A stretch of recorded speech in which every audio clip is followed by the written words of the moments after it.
The obvious thing with me is you can't help but start with the fact that I was born, which for most people isn't that big a deal. In my case, it turned out to be a big part of my life because my dad went on to go to the moon. And we talked about this, that he said, it's kind of weird how you don't walk on the moon, you don't run, you kind of hop. And he wanted to figure out what the most efficient way of locomoting on the moon was. And my dad exposed me to lots of interesting things, and every day, every night, we talked about space because that's just what my dad does. He talks about space.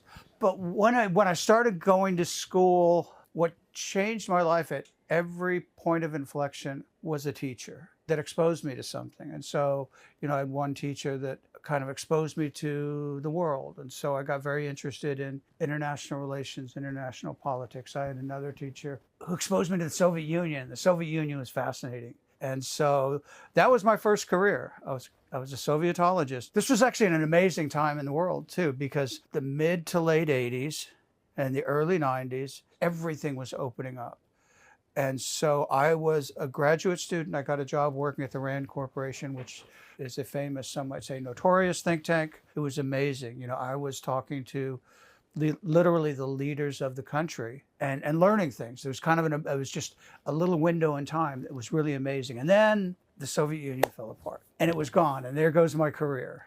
But I did know a lot about Russia and space, and I got brought into industry, and I ended up running business development strategy and advanced programs for Boeing's NASA business and then for their launch business, and then went on to do the same thing at another company. So it was a certain amount of inspiration, a certain amount of opportunity, and it's kind of those two things coming together that you cannot predict. You can't build a career around these kinds of things happening. If you see a good opportunity, don't talk yourself out of it.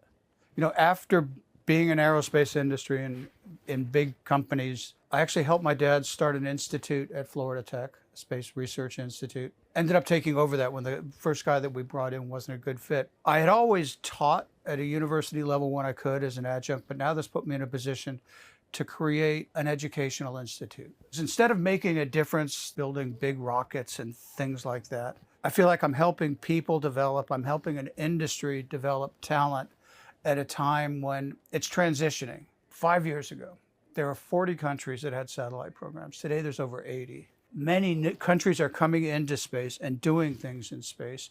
We've got programs that our foundation runs where we've got high school kids building satellites to go into space. And so space is about participation now. And you're going to have the opportunity to participate in space. And it's not just as an astronaut.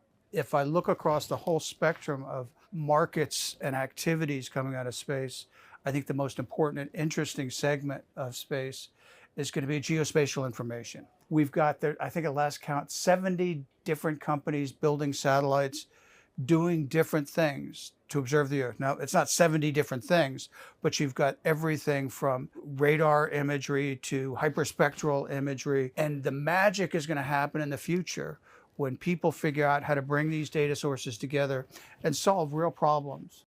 We talk about a $400 billion space industry. Only about 125 billion of that is actually hardware. The rest of it is either operating systems, receiving data, buying data, applications. The majority of the value of the trillion-dollar industry that we talk about is actually generated by a combination of geospatial and GPS applications, stuff that you got on your cell phone.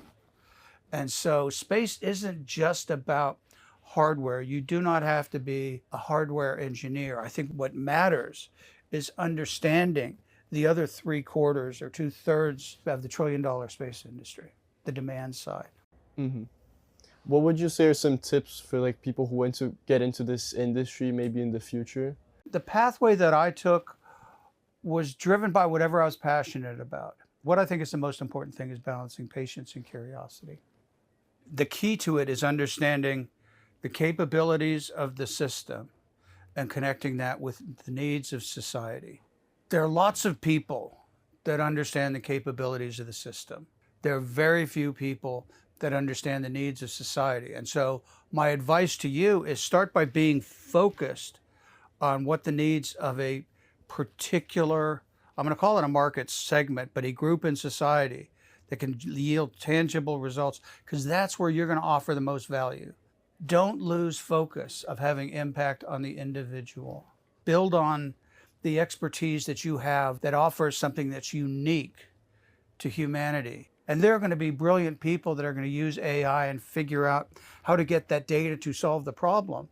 But, the trick with ChatGPT isn't all of the stuff that goes in after you type in the words. It's typing in the right words. What I'm telling you is that there's going to be tremendous value for people that can task all of the data and all of the AI that are going to do something with the data to answer the right questions. Go out there and surf some waves. Go get a job with a startup or two or three, because if what you really want is you want to run your own company, then you need to be kind of building skill sets, understanding how to operate with people, and never, ever forget the most important thing that you will learn to do is communicate, because the greatest idea that can't be communicated is worthless. And communication is not just talking or writing, it's listening. I'll tell you the most important thing with your job, and it's also the most temporary.